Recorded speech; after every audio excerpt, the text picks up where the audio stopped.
Live o algo así, me parece. Ah, está. Sí, no tengo mucha idea, che, porque me invitaron a darla, me dijeron, ¿podés testear? No sé qué. Sí, le digo, ningún problema.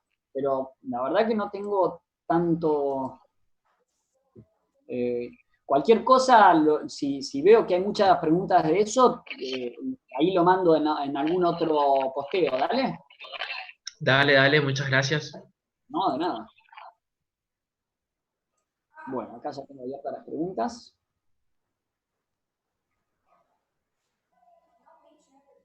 ¿Cuándo el examen? ¿Tenemos fecha ya? Sí. ¿Viernes que viene? Creo que Que, había dicho el 18, si no me sí, equivoco. o de El 18, algo 18. así. El 18, el 18. Bueno, perfecto. Bien. Bueno, vamos a hacer lo siguiente, chicos. A las 5 de la tarde hay un grupo de compañeros de ustedes que tiene una clase de diagnóstico por imagen. ¿Sí? Paralelamente, yo voy a tener una reunión con el equipo de sistemas de las 3 sedes, justo en ese horario. O sea que vamos a hacer la clase hoy de 1 hora. ¿Sí? La vamos a hacer de ahora hasta las 5. Entonces, son las 4:03, son 19 y se conectó alguien más. Esperamos nada más que 1 minuto o 1 minuto y medio y largamos. ¿Dale? Doc, le hago una pregunta. ¿Sí? ¿Qué pasa cuando uno hace el examen y no entrega a tiempo y se cierra el examen? Ese examen toma la nota que hasta lo que yo escribí, ¿no es cierto? Lo que yo seleccioné como correcta. Pero, Exactamente. pero se puede revisar ese examen.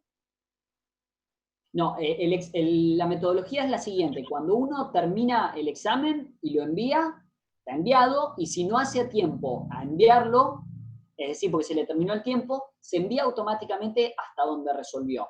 ¿Sí? Ajá. Una vez que finaliza el examen, es decir, todo el tiempo para todos los alumnos, ahí están las notas. Para hacer revisión de examen, eso lo tenemos que habilitar nosotros. ¿Sí? Ustedes no han tenido la opción de revisar el examen, si mal no recuerdo. No, Yo estoy ¿no? hablando como yo estoy hablando por clínica.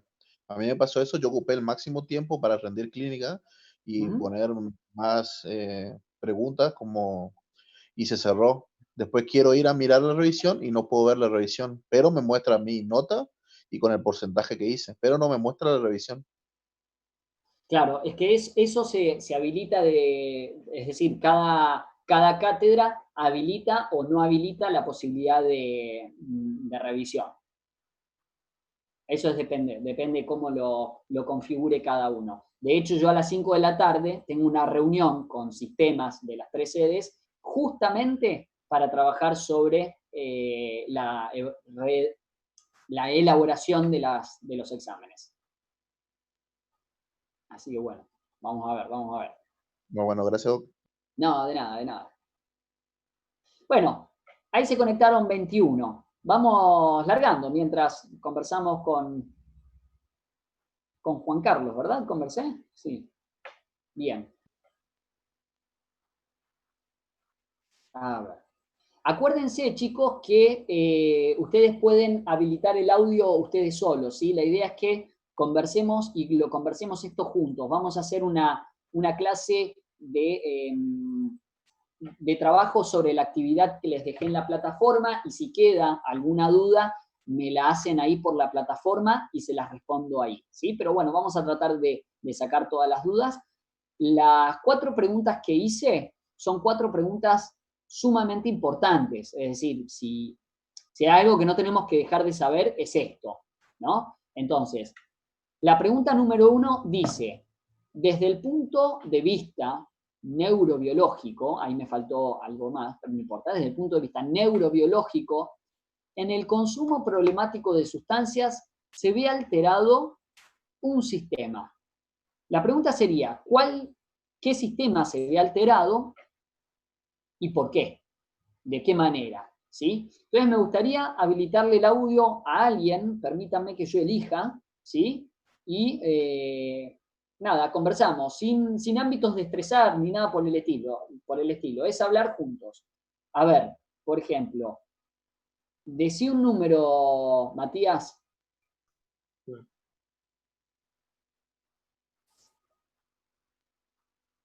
Decí un número.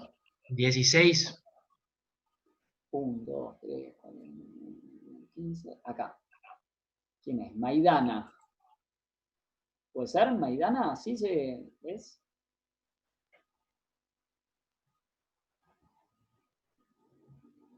¿Maidana?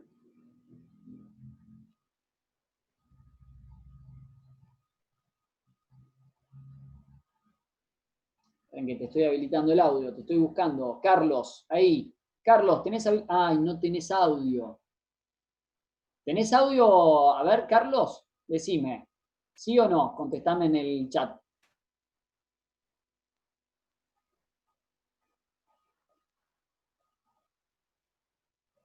¿Estás o no estás? Bueno, es un mal indicio que no conteste ni por audio ni por chat. Eso quiere decir que un mal pensado diría que alguien puso play como para figurar en el presente, en la asistencia, y se fue a correr. Mal pensado, ¿sí? Pero como yo soy bien pensado, digo que se quedó dormido, ¿sí? Bueno, a ver, acá habilito a Flavia.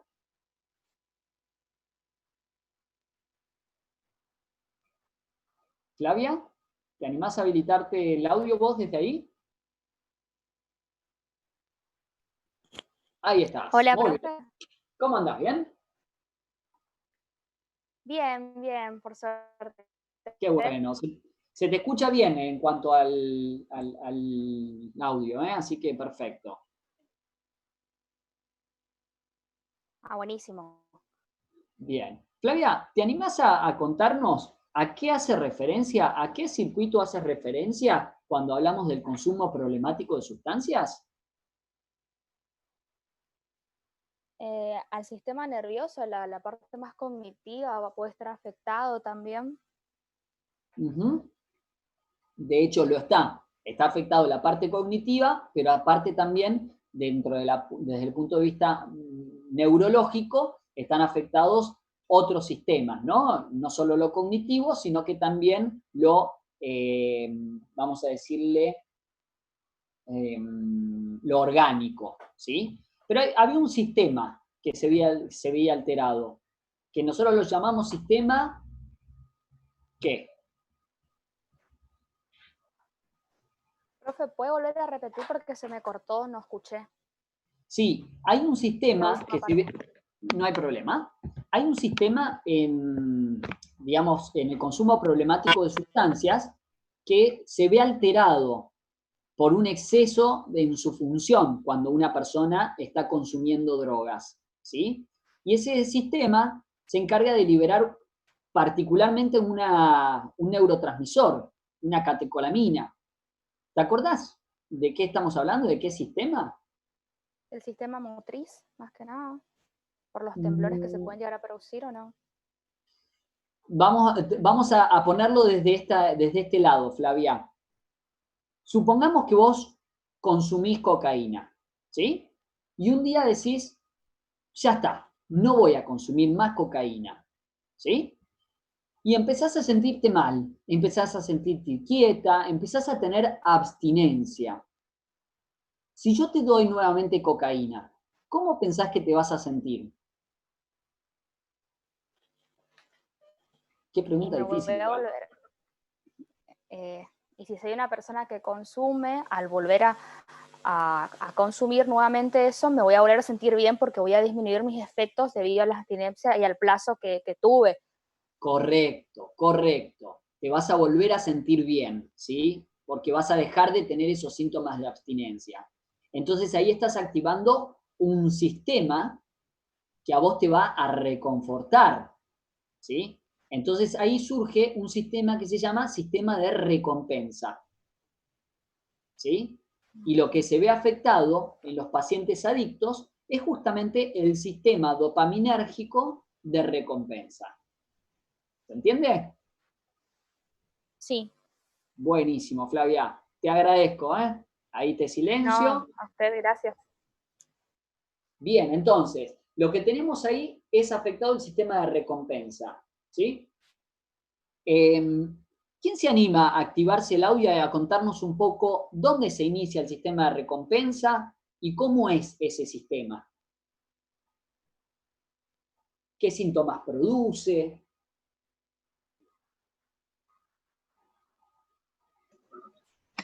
Doctor, Sí, la vía es la mesolímbica. bien, la vía es la mesolímbica, perfecto. ¿Por qué meso y por qué límbica? Bueno, meso porque están o inician el mesencéfalo, en el área tegmental ventral, creo que era. Correcto, perfecto. De ahí, bueno, es lo que entiendo, que se libera de forma exagerada dopamina, bueno, que llega al sistema límbico. Perfecto, perfecto. Y dentro de ese sistema límbico, ¿a qué núcleo más específicamente? A la accumbens, o no sé cómo se pronuncia. Accumbens. Sí, está buenísimo como lo pronunciaste. Perdón, ¿con quién hablo? ¿Cómo era tu nombre? Que no te tengo. Claudia. Claudia. Ah, me sale solamente el apellido, por eso. Bien, Claudia, es correcto, sí. El sistema de recompensa es un sistema dopaminérgico de la vía mesolímbica. Si nosotros analizamos las vías dopaminérgicas, vamos a tener 4. La vía mesolímbica que nos comentó recién Claudia, la vía mesocortical, la vía túbero-infundibular y la vía nigroestriada. Mesolímbica desde el área tegmental ventral del mesencéfalo hacia el núcleo accumbens, principalmente. ¿Por qué el núcleo accumbens? Porque la droga genera placer. ¿Sí? Me va a generar esos síntomas placenteros, entonces ahí es donde se genera digamos, ese estímulo. Y ese placer, esa liberación de dopamina, como va a ser muy amplia, va a hacer que las neuronas receptoras del núcleo accumbens, como les había dicho la semana pasada, van a decir, me gusta el placer, entonces no quiero solo a una mano que me agarre la dopamina, quiero 4 manos que me agarren dopamina, porque la dopamina en el núcleo accumbens me genera placer. Y si yo expreso 4 manos para agarrar dopamina, el día que yo diga no consumo más cocaína, voy a tener menos dopamina. Entonces, una mano va a sostener la dopamina, pero las otras 3 van a estar sin dopamina, pero van a existir. Entonces van a empezar a aparecer síntomas de abstinencia, síntomas de malestar. ¿Sí? Yo, ojalá que no, pero muchas de las personas por ahí que conozco, alumnos, fuman tabaco, fuman tabaco. Y muchos interpretan que cuando están nerviosos se fuman un pucho, un cigarrillo y se tranquilizan, ¿no? Hoy estoy muy nervioso, me fumo un pucho, me relajé, ahí uno hace así, ¿sí? ¿No? Exactamente, ¿es así o no? Bueno, realmente no genera eso. No te quiero decepcionar.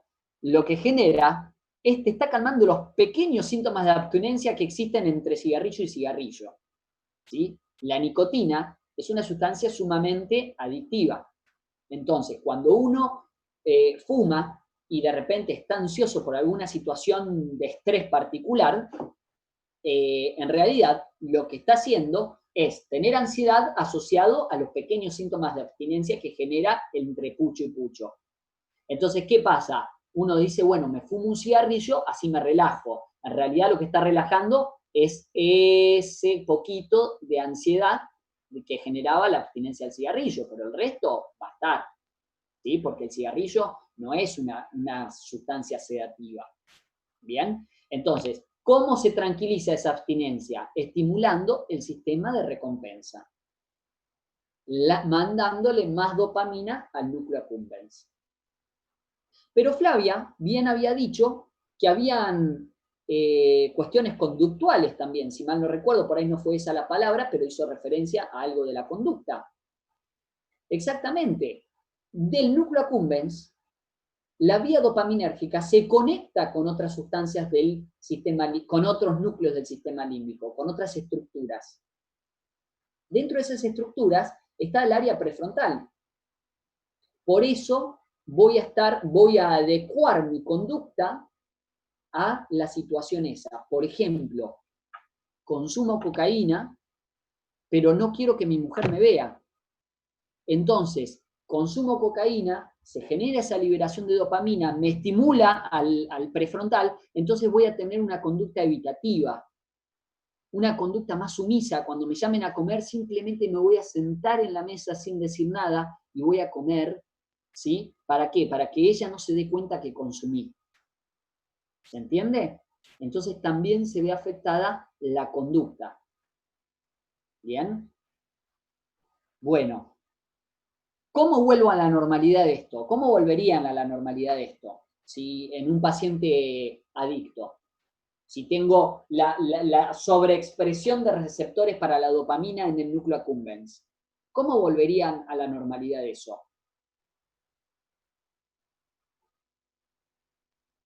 Sí, habilitate el audio. ¿Le podría ir bajando la cantidad de lo que él está consumiendo? No sacarle de golpe, sino ir bajando despacito, seguir dándole, por ejemplo, cocaína, pero en menos dosis. Bueno, ¿O eso directamente no se hace? La lógica nos diría eso. Los estudios científicos dicen que no es beneficioso. ¿Por qué digo? La lógica es cierto lo que vos decís, es hacer un down regulation de los receptores de a poco, ¿sí? Pero ¿qué pasa cuando uno consume menores cantidades de droga, de cocaína en este caso? Bueno, eso sigue generando síntomas adversos sobre el organismo y sigue generando receptores en otros lugares y sigue generando deterioros. Entonces, el tratamiento de una persona con adicción es abstenerse del consumo de sustancia. Se debe dejar de consumir de la noche a la mañana. No hay que hacer un descenso paulatino. Hay que dejar de consumir. En ese caso, para que no aparezca esta abstinencia, yo tengo que darle otra sustancia para que se agarre al receptor, pero que esa sustancia no sea nociva, ¿sí? Y no sea cocaína. En ese caso, estamos utilizando un medicamento, ¿sí? Más una actividad placentera que genera dopamina, más un reencuentro familiar que genera dopamina, más emociones positivas que genera dopamina. ¿Se entiende? El tratamiento entonces de una adicción se basa en suprimir la sustancia y en reforzar todo lo que me estimule un aumento de la dopamina. Y muchas veces tenemos que iniciar un tratamiento farmacológico para que no aparezcan síntomas de abstinencia. Simplemente para eso. Si la persona no tiene síntomas de abstinencia y deja de la noche a la mañana la cocaína, no hace falta que le dé ninguna medicación. A ver, esto estoy hablando de la cocaína. ¿Qué pasa con la marihuana? La marihuana en realidad pasa lo mismo, aunque ahí por ahí muchos quieran discrepar conmigo y me digan, no, la verdad que no, si yo bajo de a poco, la marihuana no genera adicción, y esto que lo otro.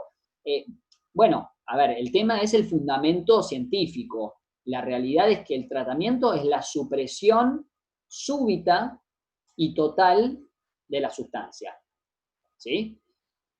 En las benzodiazepinas, el tratamiento es diferente, porque las benzodiazepinas sí las tenemos que bajar de a poco. Las benzodiazepinas tenemos que bajar el 50% cada semana hasta erradicar esa medicación. Con respecto al tabaco, lo aconsejable, ¿sí? Doctor. Luis, ¿no? Ahí voy, Matías, ¿eh? Un segundito, respondo esto y ya estoy con vos. Luis, ¿no? Sí, Luis. Con respecto al tabaco, hay distintas vertientes, ¿sí? Con respecto al tabaco, que no es tan nocivo como puede ser la cocaína, en realidad la dosis de nicotina es tan baja en comparación con otras sustancias de mayor impacto, puede utilizarse la metodología o la estrategia de descenderlo de a poco, ¿sí? Pero en realidad no hay una fórmula que diga si vos lo dejás súbitamente o lo dejás de a poquito, va a ser mejor, ¿sí?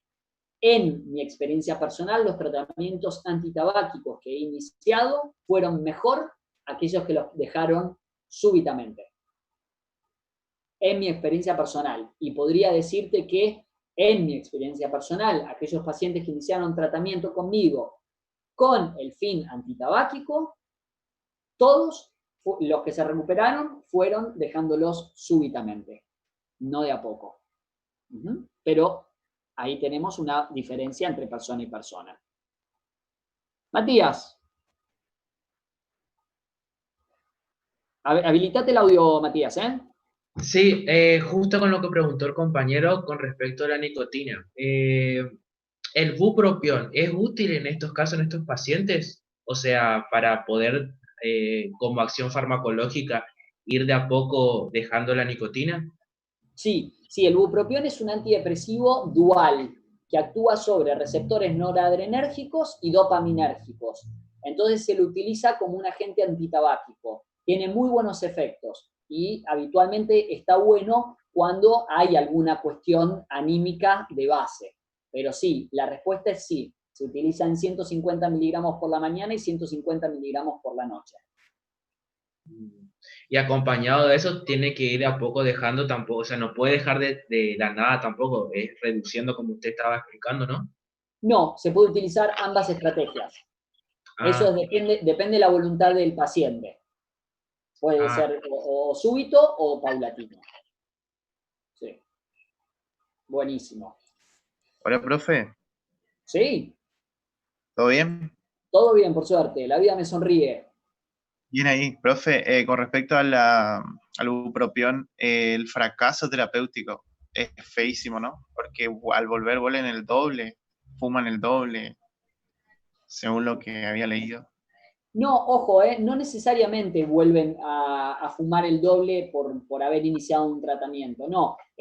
Puede ser que tengan mayor condimento emocional negativo por el hecho de haber dicho, pucha, qué frustrante que es, intenté y no pude, ¿sí? Pero no quiere decir que vaya a fumar más todavía. Quizá algunas personas fuman más todavía por una cuestión emocional, ansiógena o de la vida. Pero no quiere decir que el fracaso terapéutico haga una recaída en mayor sensibilidad, digamos. No.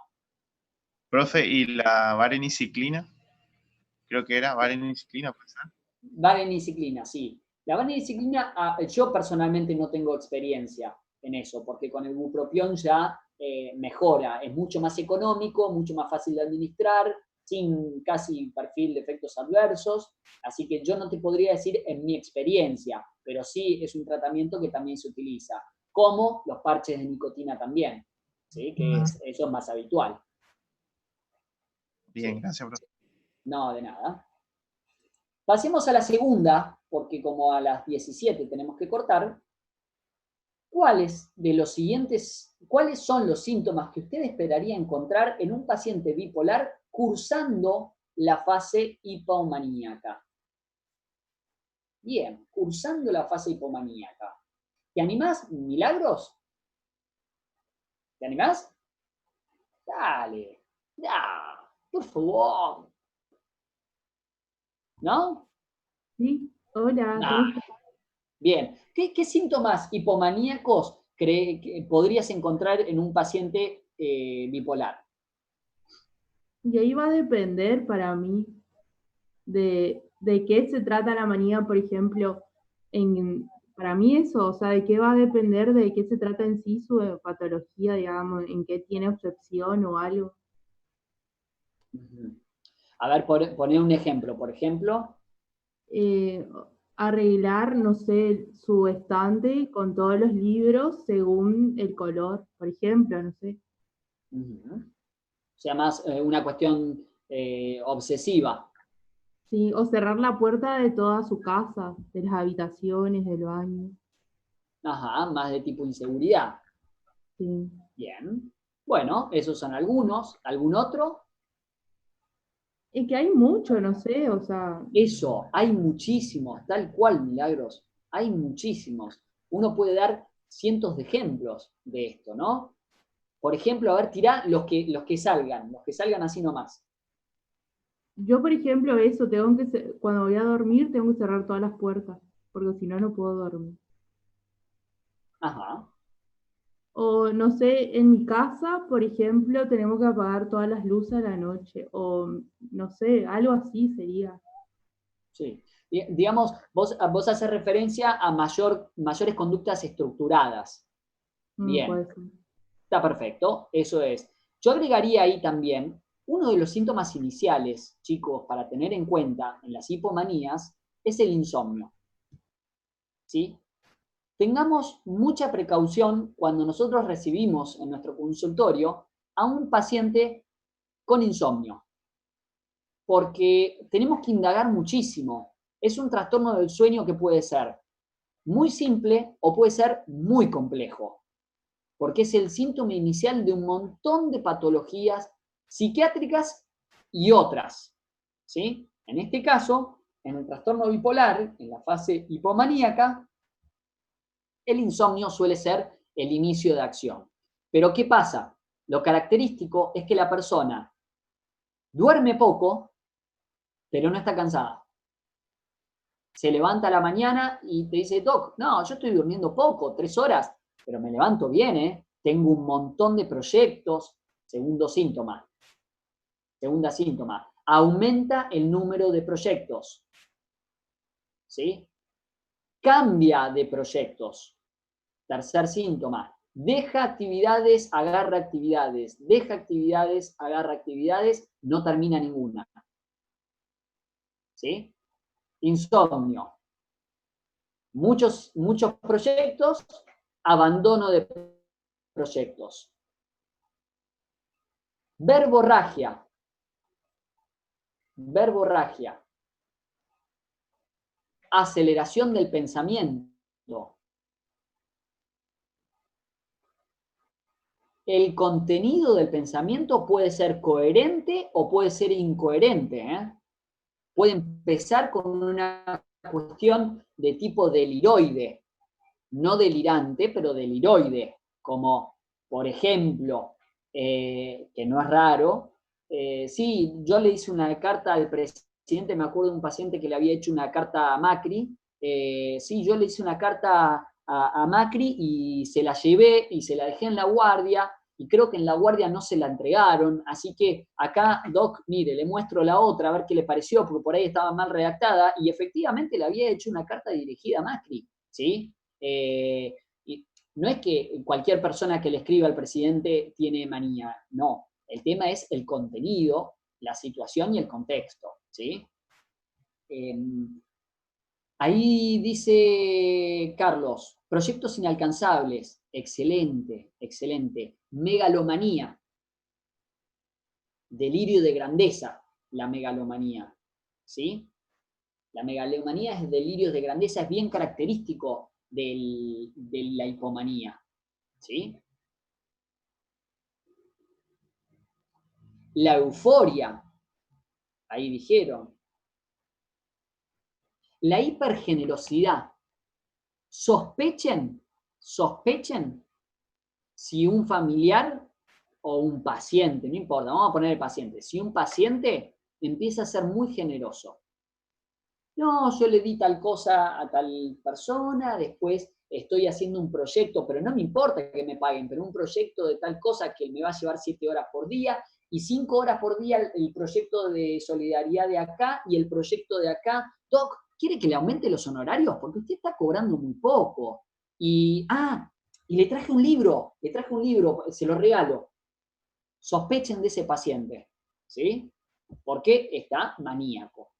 Es muy frecuente que los pacientes en estados de manía derrochen la plata. La derrochen regalándola, principalmente. ¿Sí?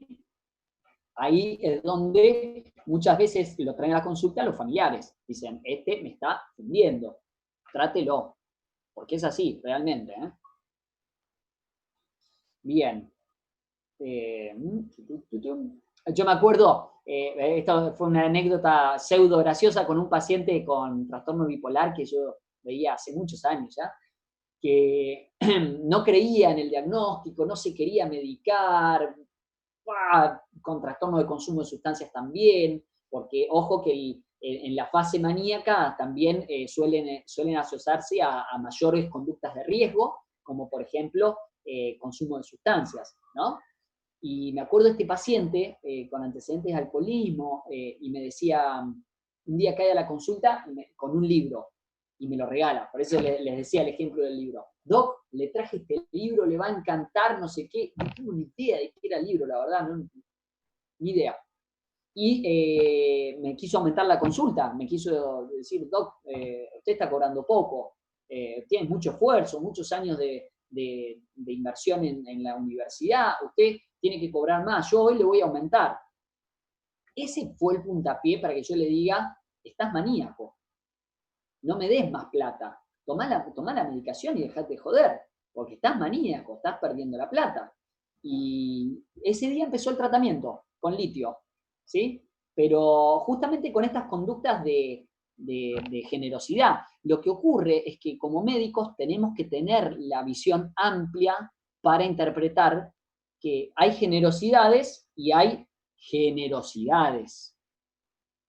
¿Sí? ¿Se entiende? Y probablemente aquellas personas que no estudian salud mental o por ahí que no le dieron bola a la materia de salud mental en la carrera, agarren la guita. La agarren porque digan, che, no, la verdad que tenés razón, yo me esforcé mucho y todo esto, tenés razón. Te acepto esos honorarios. ¿Sí? Sin hacer la lectura esta de, ojo, hay algo acá. ¿Sí? Así que bueno, esos son dentro de los objetivos. A ver, dentro de los síntomas. Fuga de ideas, dijeron por ahí Claudia, muy bien. Perfecto. A su criterio y en base a sus conocimientos en el tema, ¿cómo tratarían ustedes a una persona con un cuadro demencial de tipo Alzheimer? Y les pregunto, ¿por qué pongo yo como ejemplo Alzheimer y no otra demencia?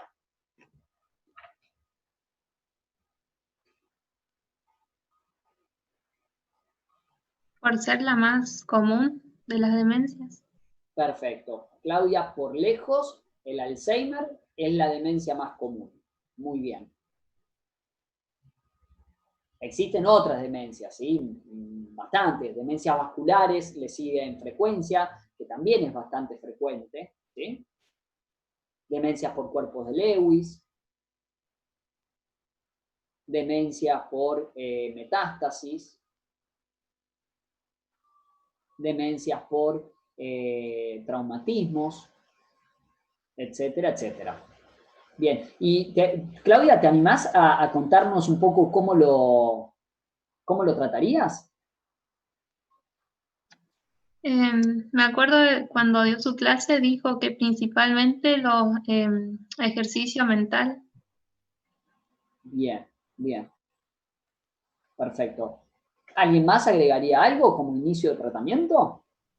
Profe, Sí, Flavia. puede ser que sea la neuroplasticidad donde se le hace test cognitivos que incluyan lo que es la memoria para el reconocimiento de las caras familiares o tablas numéricas o dibujos para estimular su parte en el cerebro y las conexiones de la sinapsis. Correcto, Flavia. Eso es lo que dijo Claudia también. Es decir, los ejercicios neurocognitivos, lo que generan neurobiológicamente es lo que dijiste vos, Flavia. El reconocer una cara en una foto y contar una historia o una experiencia que haya tenido con esa cara. Si de pronto a mí me muestran la cara de, no sé, de un tío, y pedirle que cuenten una anécdota que hayan tenido con ese tío, ¿sí? Esos son ejercicios de estimulación neurocognitiva. Y básicamente lo que hacen a nivel neurobiológico es aumentar la neuroplasticidad, aumentar la génesis de dendritas, aumentar la neurogénesis, ¿sí? De manera tal que se aumente, que se disminuya el progreso de la enfermedad. ¿Lo curo o no lo curo? No lo curo. No lo curo. Mi objetivo es retrasar la evolución de la enfermedad. Está muy bueno lo que dijeron porque no dijeron fármacos. Lo primero que dijeron es lo primero que hay que hacer. Son test neurocognitivos para ver el nivel de deterioro que tenga y son ejercicios de estimulación neurocognitiva para evitar el exceso del deterioro. ¿Qué más harían ustedes? Educar, profe, a la familia. Bien, bien, bien, bien. Eso es muy importante, Alejandro. Es muy importante porque la familia suele ser un factor de estrés importantísimo en el paciente con demencia. ¿Sí? Imagínense que yo tengo demencia, que yo tengo Alzheimer, y que empiezo a olvidarme las cosas y me empiezo a dar cuenta que me olvido las cosas. ¿Sí? Mi papá tuvo Alzheimer y yo estoy empezando a olvidarme las cosas. Digo, pero qué bronca, seguramente me esté agarrando esta maldita enfermedad a mí, qué bronca que tengo, y me empiezo a angustiar y me empieza a dar bronca, ¿sí? Y por ahí me olvido la llave del otro lado de la puerta, en la calle, y cuando se da cuenta mi mujer me dice, sos un nabo, ¿cómo dejaste la llave ahí? Nos van a entrar a robar, qué sé yo. Claramente no la dejé a propósito a la llave ahí. No, ya Claramente. 10 veces, ya te respondí 50 veces. Esa es la típica. La típica, ¿cuántas veces te acabo de responder hace 10 minutos que, no sé, cualquier cosa? Eso genera angustia en el paciente, porque es remarcarle que está teniendo la enfermedad, ¿sí? Y que los síntomas van en aumento. Entonces Sí. hay que hacer psicoeducación a la familia y al cuidador. Cuando trabajo con un paciente con Alzheimer, viene el paciente y viene un familiar o el cuidador. Siempre. ¿Sí? Bien. Profe, yo le quería contar una historia así cortita. ¿Sí? Siempre yo tengo mucho interés, digamos, yo recursé 2 veces en clínica 1 quinto, y en la parte de demencia justo fue el doctor Miguel me había desaprobado, digamos, justamente con la pregunta de demencia, quería que yo le diga, según el DSM-4 y según la parte clínica de un artículo nuevo que salió, la definición. En fin, salí mal. Me fui, busqué, digamos, me memoricé y antiguamente tenía un papel así, pegado por la pared la definición, ¿no? Sí. De tanto que estudié, bueno. Después empecé, bueno, a pensar así, güey, la demencia, güey, Alzheimer, ta. Y después empecé a mirar otros tipos de Alzheimer también, ta. Resulta ser que a agosto de ese año fallece mi abuelo, ¿sí? Y yo, digamos, fui al funeral, todo, quedó mi abuela sola, y cuando fui a fin de año, en diciembre, pasaron 4 meses más o menos, 5 meses, y mi abuela comenzó con problemas de memoria, digamos, falta de memoria, empezó con demencia, Sí. fue diagnosticada con Alzheimer, y ya estaba, digamos, para diciembre, volví, digamos, las vacaciones, febrero más o menos, y estaba totalmente avanzada. Y ahí vi realmente lo que me había quedado con ella una semana más o menos, y ya era una cosa que no, una locura. No sé si para mí, yo quería preguntar si fue por ese trauma que tuvo, que fue que aceleró, digamos, todo, que fue, digamos, la pérdida de mi abuelo. Y bueno, síntoma que tiene, lógicamente, es la pérdida de la memoria reciente. Hoy en día ya no hace mucho que no voy a verle por cuestiones de la facultad y esas cosas, pero cuando estaba con ella ya, digamos, se olvidaba te preguntaba por alguien y a los 10 minutos te volvía a preguntar. Claro. Y digamos, Sí. yo empecé como a ver, digamos, la magnitud. Antes te preguntaba, qué sé yo, cada media hora. Después comenzó cada 10 minutos. Después ahora cada rato te pregunta. Y ponerle Ajá. que se nota, mi tío que vive con ella, digamos, tipo le dice eso, mamá, recién vos le preguntaste, recién tal cosa. Y yo, bueno, no importa, no pasa nada, tío, yo le respondo de nuevo, empiezo, Claro, sí. el tema, Alejandro, ahí para evaluar bien la memoria, igual es muy característico lo que vos estás diciendo, desde el punto de vista de la situación traumática hasta el punto de vista de los síntomas, ¿sí? Pero habría que, sería interesante, si vos te volvés a juntar en algún momento ahí con tu abuela, empezar a preguntarle de su pasado, ¿no? Sí, Che, ¿no? Y se va a acordar, pero espectacular, con lujo de detalle, ¿sí? Porque lo que se pierde es la memoria anterógrada, ¿sí? Se ve fallada, mientras que la memoria retrógrada es la que está almacenada más profundamente. Entonces, el deterioro, la involución, empieza de manera periférica hacia la parte central, entonces queda lo más, digamos, lo más profundo archivado, que es la memoria retrógrada, ¿sí? Y respondiendo a tu pregunta, sí, las situaciones traumáticas suelen acelerar el proceso demencial, ¿sí? De deterioro. Es bien característico. tipo, al inicio, ¿qué se pensó? Porque como ella, digamos, estaba pasando por una depresión, directamente se encerraba en la pieza y, tipo, no quería salir para nada. Se encerraba y quedaba encerrada ahí. Incluso no tenía hambre, nada. Se le llamaba para comer y todo, se sentaba en la mesa.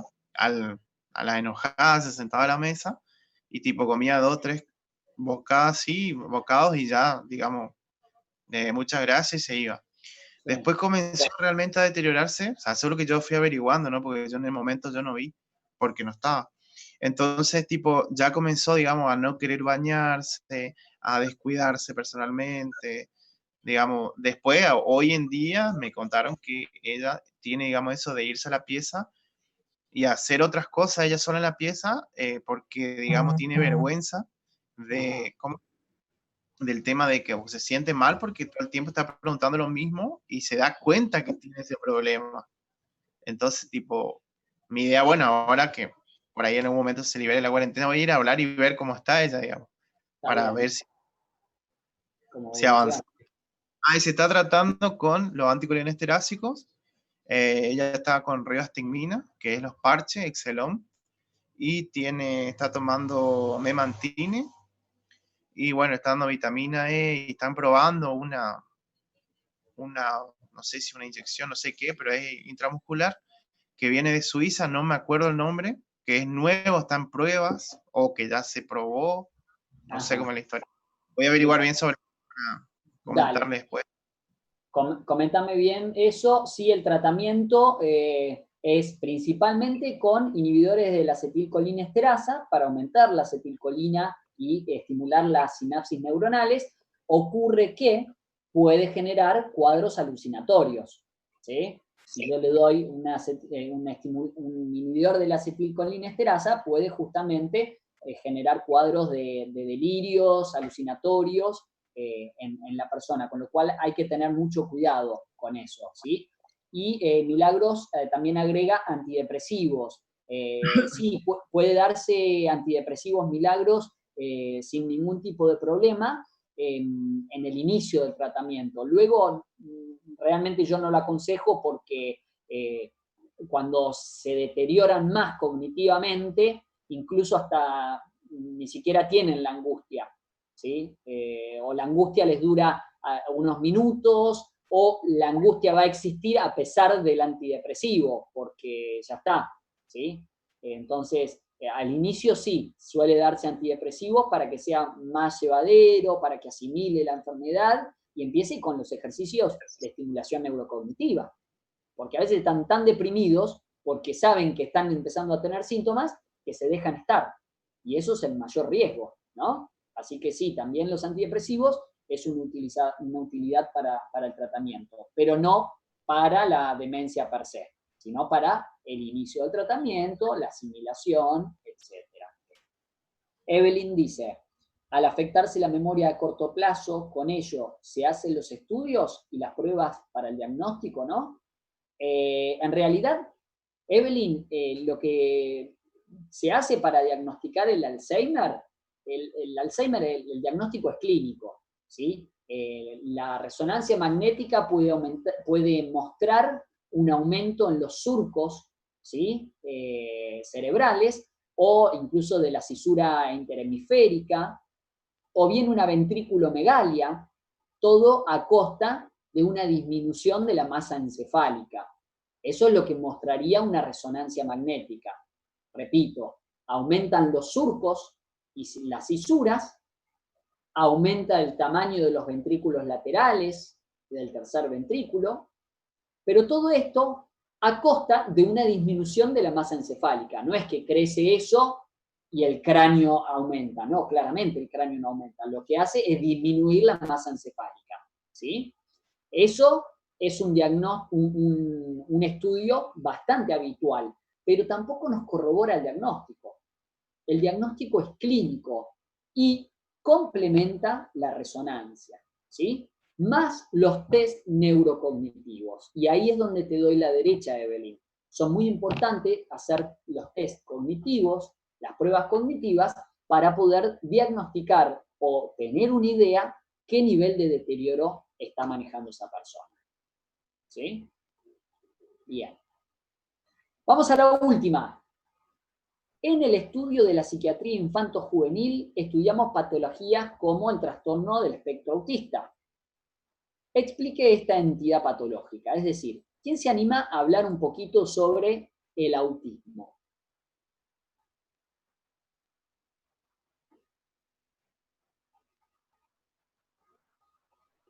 En 8 minutos, nada más. Le abro el audio en 8 minutos. ¿Quién se anima a explicar, por ejemplo, en qué tipo de paciente se da?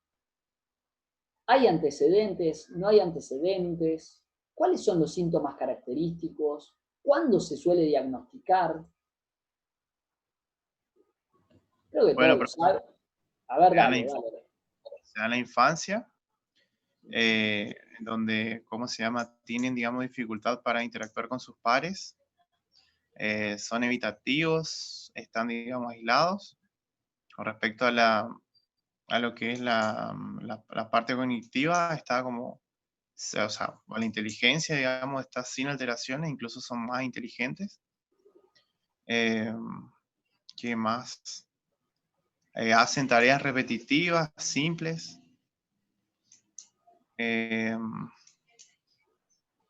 ¿Cómo se llaman esas tareas, esos movimientos repetitivos? Me mato. Simple, no sé, simplicidad, no sé. ¿Quién lo ayuda? ¿Quién lo ayuda? Los leo, ¿eh?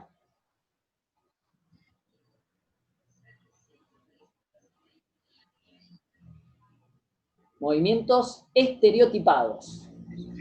¿Sí? Movimientos ecolalia, Luis, ecolalia es cuando repiten la palabra una y otra vez, ¿sí? Eso es ecolalia, que es una característica también, ojo, es una característica también, ¿sí? Y ahí Rodrigo dice, pierden el sentido del peligro. Bueno, eso es un tema que por ahí no lo hablamos la semana pasada, por lo menos no me acuerdo, y es cierto, muchas veces se pierde el sentido del peligro, no es lo habitual, pero pueden hacerlo.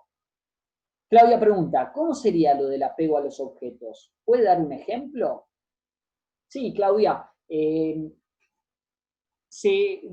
Habitualmente son con objetos simples, ¿sí? No suele ser. Vos a un paciente con autismo le das el Fórmula 1 que, no sé, o los autos de colección con todos los detalles que ponga para que jueguen, porque con eso, y de repente te agarra el mouse y hace esto con el Fórmula 1. Y se queda jugando con el mouse como si fuera un autito, ¿sí? Y se aferran a eso sumamente fuerte, ¿sí? A eso se le llama apego, ¿sí? Cuando necesitan dormir con el objeto, cuando es su objeto predilecto, están aferrados a ese objeto y vuelvo a repetir, suelen ser objetos simples.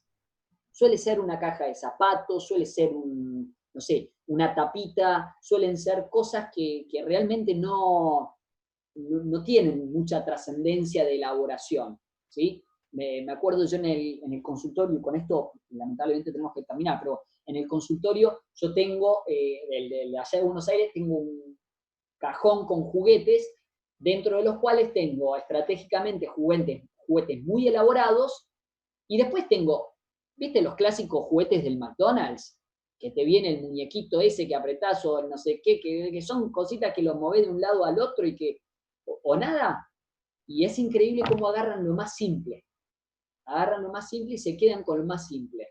Y juegan solos en un rincón con ese juego, ¿sí? Eso sería lo del apego de los juguetes, ¿sí?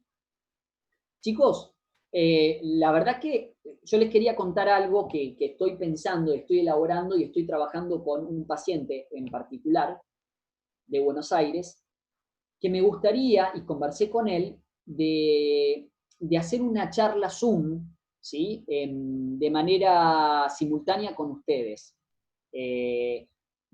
con la siguiente modalidad, que él no se vea, digamos, él se va a poner en teoría alejado de la cámara, solamente se va a escuchar su voz, y la idea es que lo podamos entrevistar, ¿sí? Si yo lo puedo armar esta logística, que tengo que tener la autorización de la facultad, obviamente le tengo que pasar la clave al paciente, el viernes que viene ya lo vamos a instalar, ¿sí? Voy a tratar de que sea para el viernes que viene. Vamos a entrevistar a un paciente. Seguramente lo que vamos a hacer, si lo hacemos, yo les voy a mandar por el foro, ¿sí? Sí o no, o nos conectamos, por ahí lo cito, en vez de a las 4, lo cito a las 4:30, y esa primera media hora hacemos una introducción de cómo manejarnos en ese momento. Pero a mí me gustaría que ustedes lo interroguen, ¿sí? Le hagan la anamnesis. Así que bueno, yo les voy a avisar. Si se puede hacer, en la semana les aviso. Métanse todos, no se pierdan esta clase, porque va a venir el paciente, ¿sí? Vamos a ver si logramos hacer eso, así lo hacemos dentro de la eventualidad lo más práctico posible. Bueno, esperemos que se logre. Chicos, escuchen, a diagnóstico por imagen aquellas personas que tengan que ir, ¿dale? A ver, pará, una pregunta dice, doctor, ¿y cómo es el tema de que la causa podría ser edad avanzada del padre y la utilización de ácido valproico en el embarazo? No entendí la pregunta. Doctor, yo leí un archivo Sí. que podría ser una posible causa de autismo, además de la hereditariedad, eso de la utilización del ácido valproico en la madre, en el embarazo, o la edad avanzada del padre. ¿Ya está comprobado algo así o nada que ver? No, Brenda, no. A ver, no es nada que ver. Sí, está comprobado que el ácido valproico es uno de los fármacos más teratogénicos y que generan mayor, digamos, manifestaciones en el niño. Sí, eso está recontra comprobado. Dentro de esas afecciones se ha visto que se incluye al autismo, ¿sí? Así que no, está bien. El artículo que vos has leído es correcto, Brenda. La edad avanzada de los padres también es un factor de riesgo, no es una causa, es un factor de riesgo, pero el ácido valproico es muy riesgoso, sí, el ácido valproico es un fármaco que en el embarazo no hay chance, no se puede dar, es de categoría C. Bien. Bueno, chicos, ahora sí, los dejo, perdonen la velocidad, pero bueno, se superpusieron 2 clases y reuniones, pero créanme que la semana que viene va a ser mucho más productiva. ¿Dale? Bueno, que tengan Profe, buen fin. Sí. al final la fecha no sabe. ¿La qué, perdón? Fecha del final no sabe. Por las No, dudas. la fecha del final, Alejandro, todavía no están designadas. De ninguna materia están designadas las fechas de los finales todavía, independientemente que sea cuatrimestral la materia. Sí están designadas las fechas de las eras. Y ahora tengo que ver la fecha de los recuperatorios, pero todavía no están designadas las fechas de los finales porque están retrasadas un montón de materias también anteriores. ¿sí? ¿Y la segunda era, profe, va a ser ahora dentro de poco? El 18 creo que era, me comentaron. Sí. Ahora en breve lo subo a la plataforma, así ya queda bien fijada la fecha. No, gracias, profe. Nada, de nada. Nos vemos, chicos.